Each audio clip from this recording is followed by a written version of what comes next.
YCP హయాంలో ప్రభుత్వ పెద్దల చేతిలో పావుగా మారి అక్రమ అరెస్టులకు తెగబడ్డారనే ఆరోపణలు మూటగట్టుకున్న సీనియర్ ఐపీఎస్ సంజయ్కి సుప్రీంకోర్టు షాక్ ఇచ్చింది.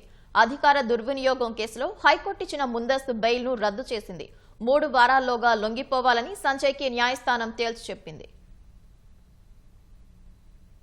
సీనియర్ ఐపీఎస్ సంజయ్ వైసీపీ హయాంలో అగ్నిమాపక శాఖ డీజీగా సిఐడి విభాగాధిపతిగా పనిచేసిన కాలంలో హోదాను అడ్డుపెట్టుకుని దాదాపు ₹1,80,00,000 వరకు దుర్వినియోగం చేశారనే ఆరోపణలున్నాయి. అగ్ని ఎన్ఓసీ వెబ్సైట్, మొబైల్ యాప్ అభివృద్ధి, నిర్వహణ, 150 ట్యాబ్ల సరఫరా ఒప్పందం పేరుతో సౌత్రిక టెక్నాలజీస్ అండ్ ఇన్ఫ్రాకు దోచిపెట్టారని అభియోగాలు ఉన్నాయి. ఎస్సీ ఎస్టీ అట్రాసిటీ నిరోధక చట్టంపై అవగాహన సదస్సుల నిర్వహణ ఒప్పందం పేరుతో కృత్వ్యాప్ టెక్నాలజీస్ సంస్థకు లబ్ధి చేకూర్చారని ఏసీబీ కేసు నమోదు చేసింది.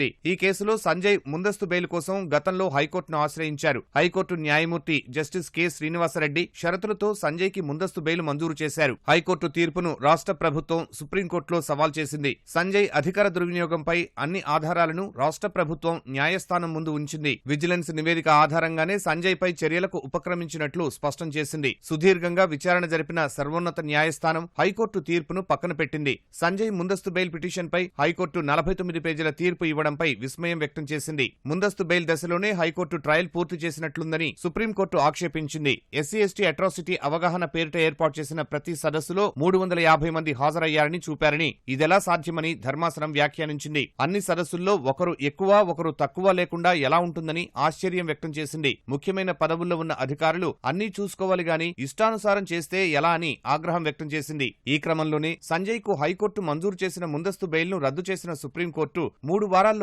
లొంగిపోవాలని తేల్చి చెప్పింది. కస్టడీ కోసం దర్యాప్తు సంస్థ, బెయిల్ కోసం సంజయ్ మెజిస్ట్రేట్ కోర్టును ఆశ్రయించవచ్చని ధర్మాసనం స్పష్టం చేసింది. వైసీపీ హయాంలో సిఐడి, అగ్నిమాపక విభాగాల్లో సంజయ్ అక్రమాలు, అధికార దుర్వినియోగం ఆరోపణలపై విచారణ జరిపిన విజిలెన్స్ ప్రభుత్వానికి 2 వేర్వేరు నివేదికలిచ్చింది. ఆన్లైన్లో నిరభ్యంతర పత్రాలు జారీ చేసేందుకు అగ్ని ఎన్ఓసీ వెబ్సైట్, మొబైల్ యాప్ అభివృద్ధి, నిర్వహణ, 150 ట్యాబ్ల సరఫరా కాంట్రాక్ట్ ను సౌత్రిక టెక్నాలజీస్ అండ్ ఇన్ఫ్రా సంస్థకు అప్పగించిన సంజయ్ ఎలాంటి పనులు జరగకపోయినా ఆ సంస్థకు ₹59,93,000 బిల్లులు చెల్లించినట్లు విజిలెన్స్ తేల్చింది. సిఐడి చీఫ్ హోదాలో ఎస్సీ ఎస్టీ అట్రాసిటీ నిరోధక చట్టంపై అవగాహన సదస్సుల నిర్వహణ కాంట్రాక్ట్ ను కృత్వ్యాప్ టెక్నాలజీస్ కు ఇచ్చారు. కానీ ఆ సదస్సులన్నీ సిఐడి అధికారులే నిర్వహించారు. కృత్వ్యాప్ సంస్థ అసలు సదస్సులే నిర్వహించకపోయినా ₹1,19,00,000 బిల్లులు చెల్లించేశారు. విజిలెన్స్ నివేదికల ఆధారంగానే సంజయ్ పై ఏసీబీ కేసు నమోదు చేసింది. సంజయ్ ముందస్తు బెయిల్ రద్దుతో సౌత్రిక టెక్నాలజీస్ అండ్ ఇన్ఫ్రా, కృత్వ్యాప్ టెక్నాలజీస్ సంస్థల ఖాతాల్లో సొమ్ము ఎవరు విత్డ్రా చేశారు, అంతిమంగా ఎవరి వద్దకు చేరిందనే దానిపై